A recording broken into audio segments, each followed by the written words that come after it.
ప్రేమ అంటే. Okay, thank you. And Darshi. I know time 10 అయింది. Hi hi, thank you so much. Quick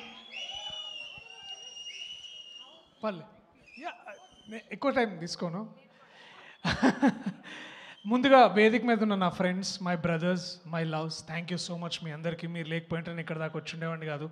ప్రత్యేకంగా my brother Vishnu, మెల్లమెల్లగా ఇండస్ట్రీని ఒక ప్రోగ్రెషన్లోకి నెడుతున్న నా, ఎప్పుడు చూసిన ప్రతిసారి I feel so proud of you Vishnu. Thank you so much. నువ్వు చేస్తున్న ప్రతి సినిమా అంటే ఇట్స్ లైక్ గివెన్ అనమాట, ఒక ట్రెడిషన్ అయిపోయింది. ఇప్పుడు నేను, నా ఫ్రెండ్స్, ఫ్యామిలీ అందరూ విష్ణు కదా వెళ్ళిపోవాలి సినిమా మనకని తీసుకొచ్చావు. Thank you so much.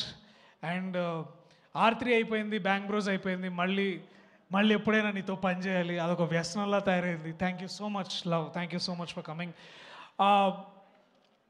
Cinema నిజంగా చాలా బాగా వచ్చింది, నేను చూశాను, నాకు నచ్చింది, మీ అందరికి కూడా నచ్చుతుంది అనుకుంటున్నా. ఒకవేళ మీకు నచ్చపోతే, ఈ సినిమా హిట్ కాకపోతే వచ్చే నా నెక్స్ట్ సినిమా మీరు చూడకండి.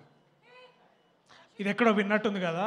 ఎస్, నాకు ఒక అన్న నేర్పించండు, నాని అన్న నేర్పించండు నాకు.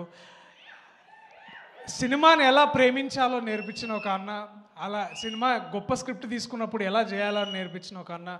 ఆ అన్న చెప్పిందే మళ్ళీ నేను కాపీ కొడుతున్నాను. నెక్స్ట్ వచ్చే నా సినిమా మీరు ఏదైనా సరే, ఇది కానీ మీకు నచ్చకపోతే చూడకండి. This is my promise, this is my love from me, from Vijay, from all of our team to you people. Deepavali కొంచెం తొందరగా తీసుకొస్తాం మేము థియేటర్స్కి. అందరు కూర్చొని హ్యాపీగా నవ్వుకోండి, హ్యాపీగా మీ ఫ్యామిలీ టైం గడపాలనే మా కోరిక. Thank you, I love you all. This is my commitment to cinema, this is my love for you all. And నాకు అంటే ఒక సీన్ ఇస్తే బాగా చేయొచ్చు, కానీ ఇక్కడికి వచ్చి మాట్లాడాలంటే నాకు ఎప్పుడు టెన్షన్ అవుతుంది. ఈసారి యాక్చువల్లీ ప్రిపేర్ అయినా కానీ 10 o'clock మైకి వచ్చేసరికి టెన్షన్, తర్వాత అన్నీ ఒకేసారి వచ్చినాయి. సో అక్టోబర్ 16వ తారీఖు మీరు, మీ ఫ్రెండ్స్, మీ ఫ్యామిలీస్ అందరూ థియేటర్కి వెళ్ళి చూడండి. And that is all we expect. Thank you Vinay, I love you so much man. ఉంటే బాగుండేది ఇక్కడ.